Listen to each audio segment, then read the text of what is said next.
கூலி படத்தோட கேமியோ வந்து சில பேர் வந்து ஒர்க் ஆச்சுன்றாங்க, சில பேர் ஒர்க் ஆகல கேமியோ வந்து ஒர்க் ஆகல. கூலி படத்துல எதுவுமே ஒர்க் ஆகல. அதுதான் விஷயம். இல்ல உண்மைதான். இல்லாட்டி அது இவ்வளவு பெரிய நெகட்டிவ். இப்போ கூலி படத்துக்கு என்ன, பை மை பர்சனல் ஒப்பீனியன் என்னன்னா, கூலிக்கும் விக்ரம் படத்துக்கும் பெரிய பெரிய வித்தியாசங்கள்லாம் கிடையாது. சேம் ட்ரீட்மெண்ட் தான் இருக்கும்.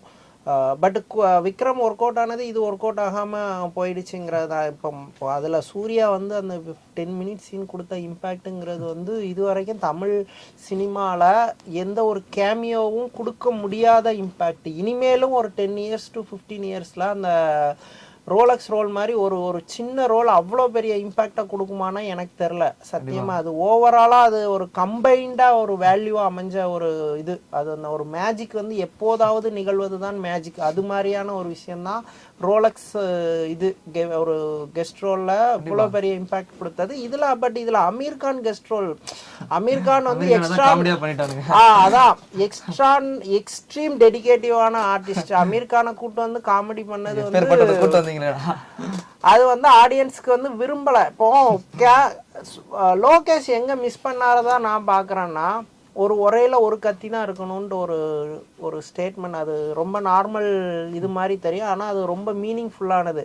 இப்போ விக்ரமில் ஏன் ரோலக்ஸ் ரோல் கெத்தாக ஃபீல் ஆச்சு, இதில் ஏன் இவன் ரோல் கெத்தாக ஃபீல் ஆகலைன்னா, இதில் வந்து அமீர் கான் போய் ரஜினிகிட்ட சரண்டர் ஆகுற மாதிரி சீன் இருக்குது.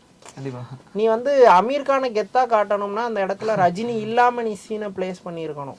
இல்ல ரஜினியை கெத்தா காட்டணும்னா அமீர் கான் இருந்திருக்க கூடாது. ஓகேவா? இப்போ வந்து ரோலக்ஸ்ல வந்து ரோலக்ஸ் மட்டும் இருக்கிறதுனாலதான் அது ரோலக்ஸ் பவர்ஃபுல். அந்த இடத்துல கமல் வந்து ரோலக்ஸை கேப்சர் பண்ற மாதிரி முடிச்சிருந்தா ரோலக்ஸ் வந்து நத்திங்கா ஃபீல் ஆயிருக்கும். இது கிட்டத்தட்ட அந்த மாதிரி தான். அந்த ஒரு ஒரு ஒரு ஒரு சின்ன விஷயம் வந்து லோகேஷ் எப்படி தெரியாம போச்சுன்னு தெரியல. அதர் தென் எனக்கு இந்த இயரோட ரொம்ப பெரிய ஒரு ஆச்சரியம் என்னன்னா, Lokesh Kanagaraj become meme template.